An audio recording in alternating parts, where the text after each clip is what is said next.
Olá, pessoal! Então, hoje a gente vai continuar a matéria de Física 3. A aula passada a gente viu a introdução de campo elétrico e agora a gente vai fazer a continuação dessa matéria, que é finalizar o campo elétrico e verificar o potencial elétrico. A primeira coisa que a gente vai verificar agora é dar uma relembrada, só para ajudar vocês nos exercícios, sobre campo elétrico, que é simbolizado pela letra E. Então, a gente viu na aula passada que a gente tem duas maneiras de calcular o campo elétrico. Se a questão te der força elétrica e carga, você vai ter a razão, vai dividir um pelo outro e vai achar o campo elétrico em Newton por Coulomb.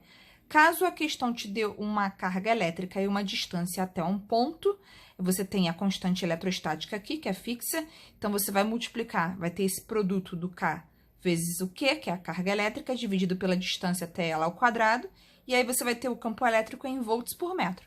Então, tem duas maneiras de você calcular. E aqui, se você quiser calcular o campo elétrico resultante, é só você fazer a soma vetorial de todos os campos elétricos na questão. Mas isso daqui só serve quando você tem várias cargas. E também, para relembrar vocês, a matéria do último vídeo, vocês têm aqui duas cargas, uma carga positiva e uma carga negativa. Sempre que for uma carga positiva, você vai ter um campo elétrico de afastamento para fora da carga. E sempre que você tiver uma carga negativa, você vai ter o campo elétrico de aproximação para dentro da carga. Por que que o positivo é afastamento e o negativo é de aproximação? Porque a gente imagina aproximar dessa carga sempre uma esfera positiva. Então, positivo não quer ficar perto de positivo, por isso que o campo elétrico vai ser de afastamento. E aqui, se eu aproximar uma carga positiva dessa carga que é negativa, ela vai querer se aproximar, por isso que o campo elétrico é de aproximação. Aqui, a próxima parte que a gente vai ver agora, essa parte é a nova mesmo, seriam as linhas de campo. São bem parecidas com linhas de indução em magnetismo. Aqui eu peguei o desenho que a gente tinha acima, que é uma carga positiva.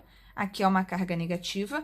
Esses primeiros vetores, os vetores pequenininhos bem aqui, são os vetores campo elétrico. Só que, se você continuar tangencialmente ao campo elétrico, você vai montar essas linhas de campo, que a gente também chama de linhas de força. Então, as linhas de força, elas sempre saem de uma carga positiva e sempre chegam até uma carga negativa. Então, isso daqui continua para sempre, é infinito. Isso você pode ver com malha de ferro. As características das linhas de campo ou linhas de força.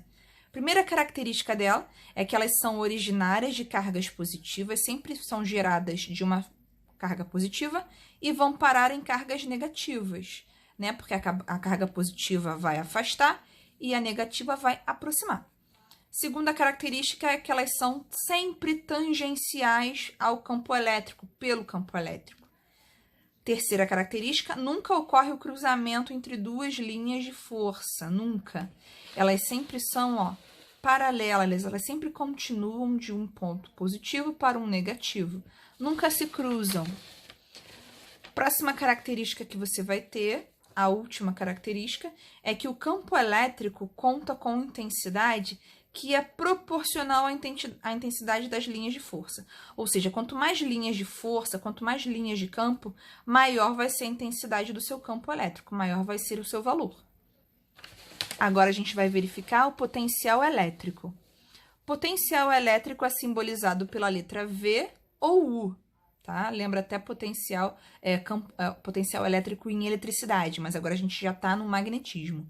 V ou U.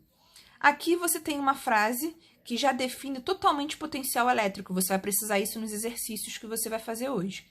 Potencial elétrico é uma grandeza escalar, ou seja, ela pode ser entendida apenas com o número e a sua unidade, que mede a energia potencial elétrica por unidade de carga de prova. Ou seja, é a constante de proporcionalidade na razão, que é uma divisão, entre a energia potencial elétrica e a carga de prova. Então, aqui você tem uma fórmula para poder calcular o potencial elétrico, que pode também ser chamado de U ou V. Eu escolhi a letra U. U seria o K, essa constante eletrostática, aquela que é fixa, que vale 9 vezes 10 à nona. Esse daqui é o valor da carga elétrica, que está tendo uma influência sobre esse ponto, e a distância do ponto até a carga elétrica. Aqui eu coloquei uma legenda para vocês relembrarem o que significa cada letra. U seria o potencial elétrico, que está medido em volts. Q, que é a carga, ela tem sempre que estar medida em coulomb, ou seja, se tiver algum desses 3 prefixos, você vai ter que passar para uma base 10. Milicoulomb é 10 elevado a menos 3 coulomb. Microcoulomb é 10 elevado a menos 6 coulomb. E nanocoulomb, 10 elevado a menos 9 coulomb. Ou seja, mili, menos 3, micro, menos 6 e nano, menos 9, tá? E aqui a carga é medida em coulomb. O K0, que é esse constante eletrostática, sempre vai valer 9 vezes 10 a nona. E esse D é a distância, que tem no SI tem sempre que estar em metros. E uma coisa importante para vocês verificarem, mas a gente não vai fazer exercícios hoje sobre isso, seria que se eu quisesse calcular o potencial elétrico resultante de várias cargas, eu teria que somar, aliás, de uma carga só, que estão só tendo vários pontos, eu teria que somar, uma soma algébrica, tá? De todos os potenciais de cada ponto que eu tô querendo. V1 mais V2 mais infinitos até o Vn, que é o último potencial elétrico da minha soma. E eu sei que o V, pela fórmula que a gente tem bem aqui em cima, V é a mesma coisa que U. Se U é K0 vezes Q sobre D, para eu calcular o V1, eu tenho que calcular o K0 vezes Q1 sobre D1. Aqui é a mesma coisa, K0 vezes Q2 sobre D2 e assim por diante até a última carga, a última distância que você vai ter. Sempre somando algebricamente. Aqui você vai ter a diferença entre diferença de potencial, né, que a gente chama de DDP, é bem conhecida por vocês, entre 2 pontos. A diferença de potencial entre 2 pontos, que eu chamei de A e de B, vai ser o potencial elétrico de A menos o potencial elétrico de B. Aqui você tem um esquema que representa isso. É uma carga qualquer que está distante, uma determinada distância A, até o primeiro ponto que eu chamei de A. Mas ela também está a uma distância B, que é maior, e até uma distância B do ponto B.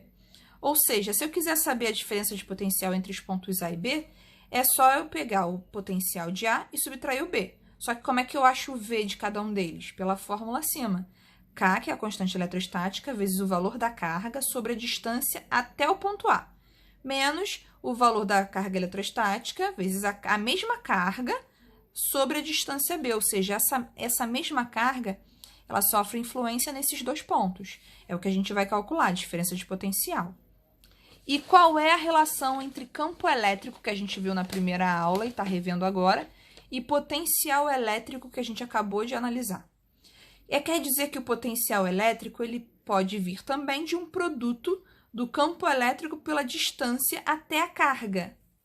E uma coisa que vocês vão precisar saber, mas não agora para fazer exercício, seria o trabalho da força elétrica, que também é simbolizado pelo tau, letra T grega, ou T mesmo.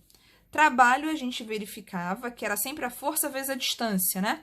Só que agora é o trabalho da força elétrica, então é o trabalho da Fel vezes a distância. Só que a gente sabe que força elétrica também pode ser calculada como sendo o módulo da carga vezes o campo elétrico. Então, se eu substituir aqui o valor da Fel por Q vezes E, eu tenho uma nova fórmula para calcular o trabalho. Trabalho da força elétrica vai ser o valor da carga vezes o campo elétrico vezes a distância até a carga.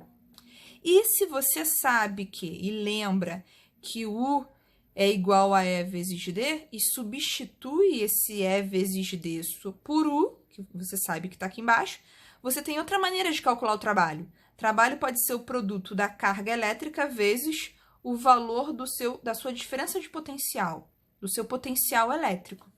Então, uma última maneira de você estar vinculando potencial elétrico e trabalho da força elétrica seria essa, que o potencial elétrico é igual ao trabalho da força elétrica dividido pela carga elétrica. Lembrando que todas as fórmulas que eu mostrei para vocês, que tem sempre 3 incógnitas, você sempre pode transformar num triângulo, podendo achar qualquer incógnita que eu te pedir, contanto que eu te dê todas as outras 2. Aqui eu coloquei 4 exemplos para vocês analisarem. São bem parecidos com os exercícios que vocês vão precisar fazer hoje, só que tem 2 exemplos, 2 exercícios, na verdade, que são teóricos. Aqui a primeira questão sobre uma carga elétrica de 2 microcoulomb, tá? Esse micro é aquele 10 elevado a menos 6, colocada num certo ponto do espaço, age uma força de intensidade 0,80 newtons. É a força elétrica, é a Fel.